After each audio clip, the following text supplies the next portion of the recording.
Bem-vindo ao Direito a Falar, um programa feito em colaboração e em parceria com a revista Advocados. O convidado de hoje é advogado há mais de 30 anos, é secretário de Estado da Defesa, candidato a bastonário da Ordem dos Advogados. Jorge Neto, obrigado por estar neste Direito a Falar. É um prazer. Porquê é que decidiu avançar para esta candidatura a bastonário da Ordem dos Advogados? Rui, isto é um projeto de há muitos anos. Já no passado, alguns advogados do Porto e de Lisboa me desafiaram a candidatar a bastonário porque entenderam que eu tinha o perfil adequado para ser bastonário da Ordem dos Advogados. Eu entendi que não era o momento oportuno. Eu penso que um bastonário tem que ter alguma experiência de vida, experiência profissional intensa e, sobretudo, algum prestígio na sua atividade para poder candidatar-se a bastonário. E eu entendi, quando essa questão foi colocada, já há uns 10 anos atrás, que não era o momento oportuno, isto nos anos 90, e entendi que isso, eventualmente, se viesse a colocar a questão, teria de ser uma fase mais adiantada. E este é o momento. Eu tenho 55 anos, tenho mais de 30 anos de atividade profissional, é verdade. Tive uma passagem também pela política, o que também enriqueceu naturalmente o meu currículo, foi uma mais-valia, sem dúvida, para a minha formação. E este é o momento. Também sou franco, ou sou bastonário hoje, ou não serei mais. E porquê? É este o momento para assumir este desafio. E porquê é que não seria mais? Porque há um tempo para tudo. E, portanto, mas nada das qualidades que enunciou se perdem com mais tempo, nem o prestígio, sim, mas nem... o problema é que eu penso que esta é a minha leitura. 30 anos de advocacia é o tempo necessário de maturação para se poder, com empenho, com denodo, mas também com proficiência, ser um bom bastonário. Eu acho que com 10 ou 20 anos é cedo, porventura com 40 é tarde. E por isso é que eu digo este momento, é um momento que não é repetível, e eu entendo que neste momento, de facto, tenho as condições objetivas necessárias para me candidatar e para ser um bom bastonário, e por isso me submeto ao sufrágio dos meus colegas, não o tendo feito no momento anterior, porque entendi que não estavam reunidas essas condições. Há pouco falou de um perfil ideal. Que perfil é esse? Bom, eu penso que é a minha leitura, o perfil ideal é de alguém que tem disponibilidade para se dedicar em exclusividade à classe, à profissão, aos advogados, sem qualquer tipo de tabus, sem qualquer tipo de subterfúgios, sem qualquer tipo de dependências. Tem que ser alguém totalmente livre, desde logo do ponto de vista financeiro. Eu, por exemplo, já assumi que serei bastonário sem qualquer remuneração. Mas isso faz sentido, alguém dedicar-se absolutamente a ser bastonário de uma ordem tão importante como a dos advogados, não ter qualquer tipo de remuneração para além dessa e não ter remuneração? Mas faz todo o sentido. Aliás, essa sempre foi a tradição da ordem. Eu não tenho nada contra quem recebe a remuneração, como é o caso do atual bastonário. Acho perfeitamente legítimo qualquer outro colega que se candidate e queira, de facto, ser remunerado. Ou seja, não tenho nenhuma objeção, nenhum reparo a fazer isso. Agora, do meu ponto de vista, a tradição da ordem não é essa. Do meu ponto de vista, a tradição da ordem é que o bastonário não seja remunerado. Mas quem se candidata a bastonário já tem um perfil, um currículo, uma experiência profissional que seguramente lhe deve capacitar o necessário fôlego financeiro para exercer o bastonato sem necessidade de ser remunerado. É esta a minha leitura. Foi assim no passado e acho que deve continuar assim no futuro. Os grandes cargos de decisão, aqueles que obrigam a maior responsabilidade, não deviam eles próprios também ser remunerados, exatamente para não se perder essa noção entre o trabalho e a remuneração correspondente. Sem dúvida, mas há uma tradição de facto na ordem que aponta para que o bastonário não seja remunerado, sempre foi assim, o único que foi remunerado... Mas os tempos, entretanto, mudaram. Sim, sem dúvida, mas mudaram também porque houve alguma profissionalização das atividades. Há pessoas que se dedicam à atividade, uma atividade concreta e não fazem mais nada. Eu tenciono continuar a minha ligação à advocacia, mas tenho a noção de que a minha ligação vai ser quase 100% exclusiva ao exercício da minha função de bastonário, mas estou preparado e capacitado financeiramente para isso, para exercer essa missão.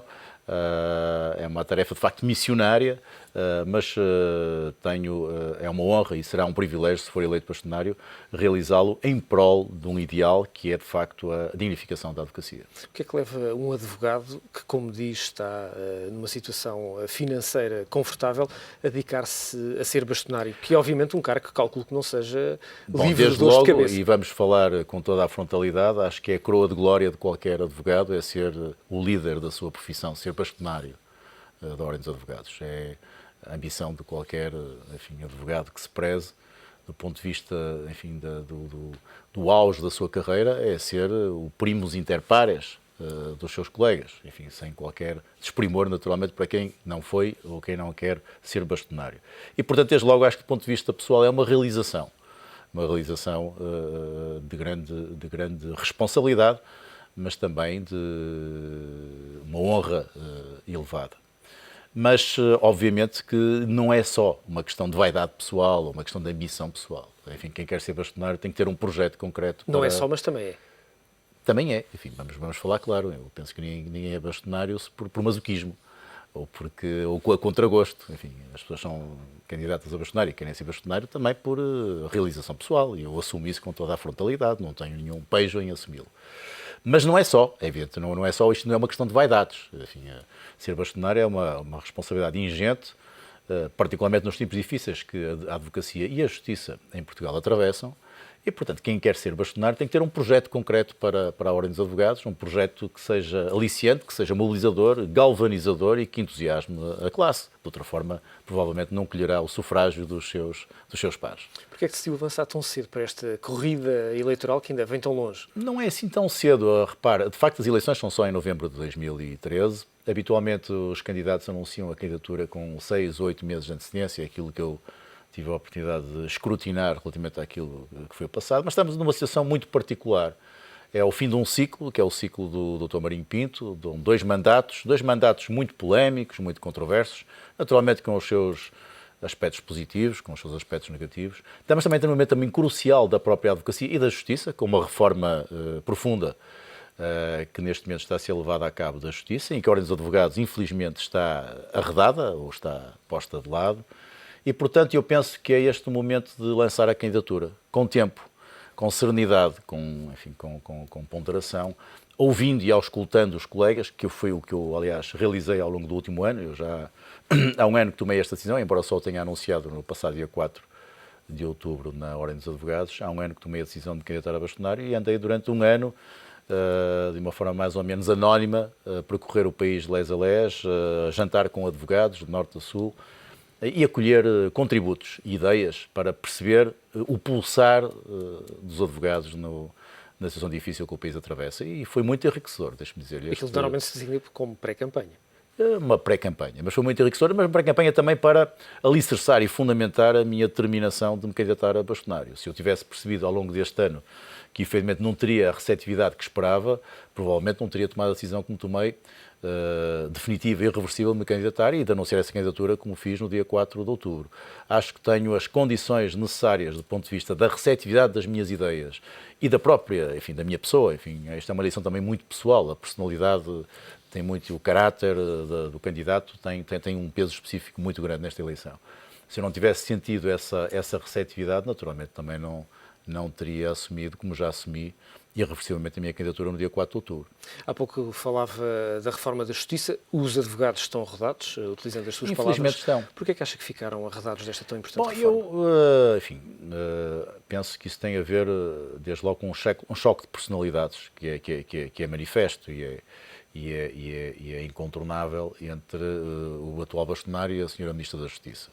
É um problema, enfim, penso que insanável, que já revelou, enfim, diversos episódios. Vimos no próprio Congresso da Justiça, em que eu estive presente na Figueira da Foz, uma atitude de costas voltadas da senhora Ministra e do bastonário. Não vou aqui, novamente, tomar partido por um ou por outro, enfim, não é esse o meu papel, nem o devo fazer, até por respeito pelas duas pessoas. Mas terá uma opinião, obviamente. Não, eu acho que há razões do lado do bastonário. Haverá também algumas razões do lado da senhora Ministra da Justiça. Do lado do bastonário, penso que há algumas razões porque, efetivamente, algumas iniciativas e algumas atitudes desta Ministra não têm sido simpáticas, não têm sido agradáveis, não têm sido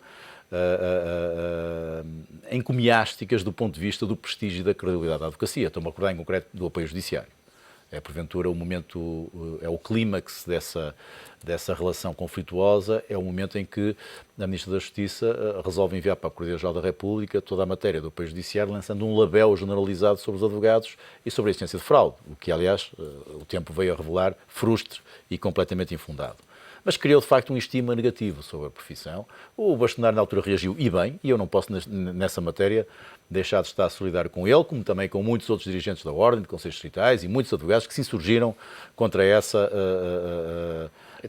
atitude. Essa suspeição generalizada que se criou sobre os advogados. Mas também do lado da Sra. Ministra, tenho de concordar que nem sempre algum excesso verbal da parte do bastonário foi bem-vindo e foi saudado, porque penso que houve algum excesso linguístico, alguma truculência no léxico, na linguagem, no discurso, que obviamente não é avisada, não é prudente, gera naturalmente algum desconforto no visado, no caso concreto da Sra. Ministra da Justiça, e ela traz, porventura, também há uma razão de queixa e há um capital de queixa relativamente a essa atitude e esse discurso inflamado do Sr. Bastonário. Portanto, eu não quero tomar partido nem por um nem por outro, acho que há razões de um lado, acho que há razões do outro. O que penso é, e essa é que é, digamos, a bissetriz que eu faço deste conflito, é que os advogados não têm beneficiado com isso. E a Justiça vai beneficiar fazendo uma reforma ou conseguindo fazer uma reforma sem ter os advogados? Obviamente que não. Obviamente que não. Essa é que é a grande questão, independentemente, enfim, do choque de personalidades, do conflito entre pessoas. Isso são faits divers que têm o seu peso, mas é um peso diminuto. A questão central está, efetivamente, no cidadão, no serviço ao cidadão. A Justiça existe não para servir a si próprio, mas servir o cidadão. E desse ponto de vista, uma reforma da Justiça que é feita sem a intervenção, a participação e os contributos de alguém que é um parceiro fundamental na administração da Justiça, tem em termos consignado, aliás, em termos constitucionais, como são os advogados, obviamente que não pode ser uma reforma bem feita e não pode ser uma reforma eficiente nem uma reforma eficaz. Está condenada ao sucesso esta reforma, por isso mesmo. Eu penso que há alguns pontos positivos, mas no essencial faltam ali contributos decisivos dos advogados e da Ordem dos Advogados. A Ordem dos Advogados esteve fora desse debate, tem estado fora desse debate e, portanto, o resultado que vai sair daqui não vai ser seguramente o melhor resultado e eu lamento que isso tenha acontecido, porque se isso se verificar, como eu temo, é mais uma oportunidade perdida. E a Justiça precisava, de uma vez por todas, ter uma reforma a sério, uma reforma profunda, eficaz, que a colocasse, de facto, no mapa do século XXI, onde ela não está. Quem olha para a Justiça de uma forma, enfim, até ignorante, como é a minha, que não é, de facto, um grande conhecedor do que se está a passar, sente que há um conjunto de atores extraordinariamente importantes, sejam eles a magistratura, os próprios advogados, o próprio Ministério, enfim, entre outros, e há uma guerra permanente onde, basicamente, toda a gente se faz um pouco de surdos e ninguém consegue, de facto, avançar naquilo que é essencial, não só para a própria Justiça ela própria, mas também, nomeadamente, para o investimento que é feito em Portugal, que é uma reforma que transforma a Justiça em algo, obviamente, que todos queremos que seja eficiente, rápida e, se me perdoa o pleonasmo, justa, diria assim. É verdade. Não posso estar mais de acordo com as suas palavras. Nós somos um país onde há, de facto, um gasto avultado na Justiça. Há dias foi publicada até uma comparação com os demais países europeus e nós somos os países da zona euro que mais gasta per capita em Justiça. Portanto, há uma despesa pública avultada, tendo em consideração naturalmente o PIB de Portugal, nos gastos que despende na Justiça, mas não há eficácia, quer dizer, a jusante não se verifica um resultado desse investimento, bem pelo contrário. Temos uma Justiça onde a maioria dos processos demora mais que a média da União Europeia. No outro dia verifiquei 400 e tal dias de demora média de um processo, a média europeia está nos 200 e tal dias. Temos uma Justiça em que continua a existir essa desigualdade gritante e intolerável entre ricos e pobres. Há uma justiça para ricos, há outra justiça para pobres. E, portanto, a Justiça continua a informar daqueles males de que enferma já há muitos anos. E isso, de facto, exigia um combate sério, uma reforma eficaz, uma colaboração de todos os operadores judiciários para superar esta dificuldade. Porquê que nunca foi feito, ao fim destes anos todos? Bom, nunca foi feito por variedíssimas razões. Em primeiro lugar, porque eu penso que é preciso uma outra cultura de diálogo entre os operadores judiciários.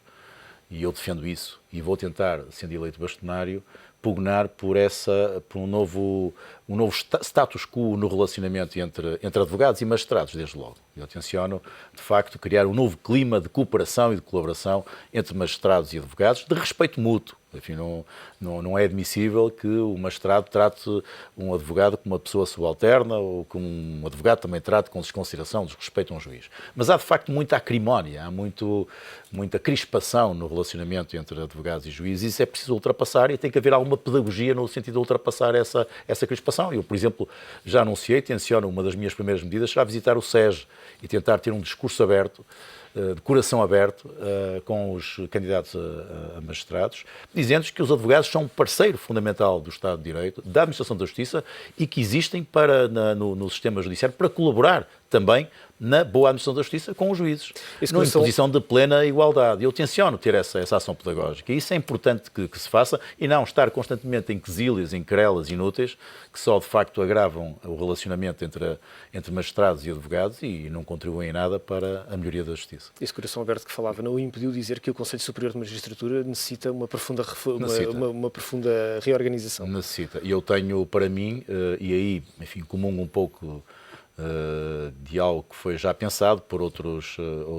experts na matéria. Estou-me a recordar, por exemplo, Nuno Garopa, que defende que não é possível uma reforma eficaz da justiça enquanto não se resolver o problema da gestão da justiça. E a gestão da justiça está no Conselho Superior da Magistratura. Portanto, é preciso, e eu defendo isso, reorganizar o Conselho Superior da Magistratura, é que englobe também o Conselho Superior do Ministério Público, o Conselho dos Tribunais Superiores, Tribunais Administrativos e Fiscais, um único Conselho Superior da Magistratura, que tenha poderes efetivos, não só de nomeação dos juízes, não só de fiscalização, não só em termos disciplinares, mas também de gestão do sistema judiciário, de gestão dos tribunais, com dotação orçamental adequada para o fazer. Como sabe, hoje essa dotação orçamental não existe, é feita pelo Ministério da Justiça e, portanto, temos aqui uma situação de duplicidade, de funções e, sobretudo, de ineficácia da atividade concreta no sentido da gestão do sistema judiciário que está cometida ao Conselho Superior da Magistratura. Portanto, sem uma reforma profunda da macroestrutura da justiça, que é o Conselho Superior da Magistratura, na esteira, repito, do que defende Nuno Garopa e que eu subscrevo, eu penso que não é possível fazer uma reforma eficaz da justiça em Portugal.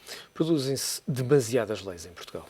Produzem-se demasiadas leis. E eu tenho essa experiência até por meu foro pessoal, fui parlamentar durante vários anos na Assembleia da República e percebi que por tudo e por nada se faz uma lei. E porquê que isso acontece? Porque estamos permanentemente a mudar os regimes. E faz-se uma lei muitas vezes sem o conhecimento concreto da realidade, sem aderência à realidade. Enfim, é apenas por pressão mediática ou por pressão dos acontecimentos ou de alguns lobbies, a lei é produzida. Isso é de facto um erro. Nós temos uma profissão legislativa absolutamente inimaginável, que leva a que até muitas leis não sejam regulamentadas. Há inúmeras leis que foram aprovadas na Assembleia da República, não foram regulamentadas e, portanto, são completamente ineficazes, porque não são aplicadas.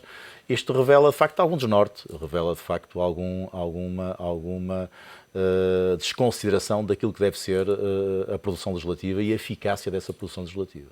Como é que isso seria possível mudar? Também com alguma formação por parte de quem está no Parlamento, porque é quem produz, obviamente, a matéria legislativa? Desde logo, eu, por exemplo, defendo que deve haver um regime rigoroso de incompatibilidades e de transparência no exercício de função pública, mas não me oponho, bem pelo contrário, a que existam deputados que sejam também advogados. Eu não tenho nada a opor. Pelo contrário, acho que a Assembleia da República, acho que o país beneficia com isso.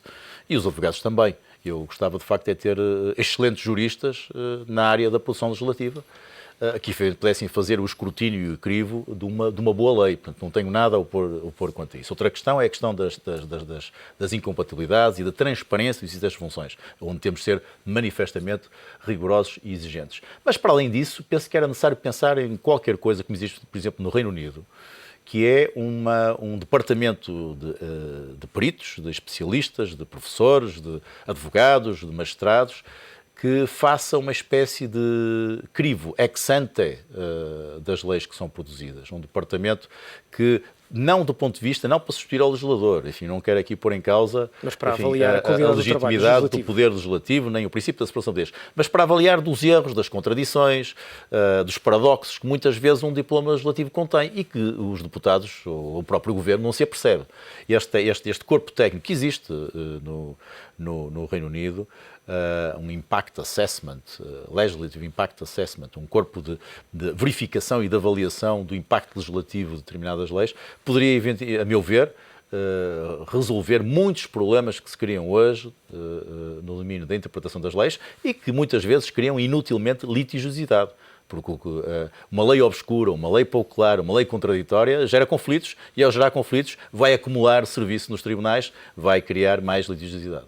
Um dos estereótipos também que leigos têm sobre a questão da justiça tem que ver com a falta de poder dos juízes, que muitas vezes têm, e sobretudo na sua incapacidade para gerir no dia-a-dia os tribunais como se fossem, não lhe quero dizer unidades de negócio, mas unidades eficientes de produção de justiça. Porquê é que isso não acontece? Existem casos, obviamente, de excelência em Portugal, mas são uma minoria. Eu penso que há um problema claro do ponto de vista da gestão dos tribunais. Não há, de facto, e deveria haver, Já há muito tempo que se fala nisso, em responsáveis pela gestão dos tribunais, pela gestão das questões de intendência, de logística, de funcionamento normal de um tribunal. Isso tem que ser uma tarefa que tem que ser cometida a alguém com capacidade e com experiência para fazer essa gestão. Pode ser até um juiz, mas pode ser também um advogado. Enfim, não tem que ser necessariamente um juiz, nem tem que ser necessariamente um advogado, mas a gestão logística de um tribunal, dos processos, da harmonização do trabalho de um juiz com a secretaria, com os funcionários judiciais, está por fazer. E o que nós verificamos, e há estudos publicados sobre isso, é que há enormes entropias derivadas dessa falta de gestão dos tribunais. Há juízes que são colocados no tribunal, mas não é colocado o escrivão, o tribunal não funciona, porque não há um escrivão para dar sequência ao processo, ou é nomeado um escrivão, não é nomeado um juiz, portanto, estes desfazamentos continuam a ocorrer em Portugal. Há, por vezes, duplicação de funções de funcionários relativamente ao mesmo juiz. Portanto, há enormes incongruências e contradições no sistema judiciário que derivam da inexistência a montante de um gestor do tribunal. E, portanto, eu penso que esta questão tem que ser, de uma vez por todas, encarada com seriedade. Temos que pensar, enfim, nessa figura do gestor do tribunal. Como digo, pode ser um juiz, também pode ser um advogado. Eu até admito, por exemplo, que haja uma formação específica comum entre magistrados e advogados, nomeadamente até no âmbito do SES, para a criação da figura do gestor do tribunal, do gestor judiciário. Por que não? Alguém com formação em Direito, que obviamente que eu penso que é importante a formação em Direito para ter alguma noção da complexidade e da especificidade das matérias que estão a ser tratadas. Eu compreendo que essa formação em Direito seja importante. Embora existam bons gestores hospitalares que não são médicos. Sem dúvida, sem dúvida. Mas na área do Direito é um domínio, enfim, envolve a soberania, tem a ver com questões de um órgão de soberania e, portanto, a especificidade é outra. Não vamos confundir uma coisa com outra. E, portanto, faz sentido pensar a formação em Direito, a meu ver, tem alguma justificação. Agora, não tem que ser necessariamente um juiz, não tem que ser necessariamente um advogado. É alguém que tem uma formação específica nessa área e eu até admito que possa ser um tronco comum no SES, em que a saída profissional seja essa, gestor judiciário, gestor de um tribunal. Acho que isso é fundamental, porque há muitas inoperâncias, muita ineficácia, muita falta de proficiência no resultado da justiça, que decorre exatamente dessa desorganização do ponto de vista judiciário. Faz sentido em pensar em autonomia dos vários tribunais, autonomia de gestão? Faz todo o sentido. Enfim, não há necessidade nenhuma de estar tudo centralizado e, porventura, gere-se melhor uma unidade, um tribunal de uma marca do que uma gestão feita de uma forma global, enfim, sem atender à especificidade concreta de cada caso. Faz todo sentido. Mas também faz sentido, repito, que haja pessoas capacitadas, experimentadas e com formação específica para fazerem essa gestão, coisa que infelizmente não ocorre em Portugal. Dr. Jorge Neto, vamos partir para um breve intervalo neste Direito a Falar. Estamos hoje à conversa com Jorge Neto, advogado, é candidato a bastonário da Ordem dos Advogados. Partimos para um breve intervalo, regressamos num minuto. Até já.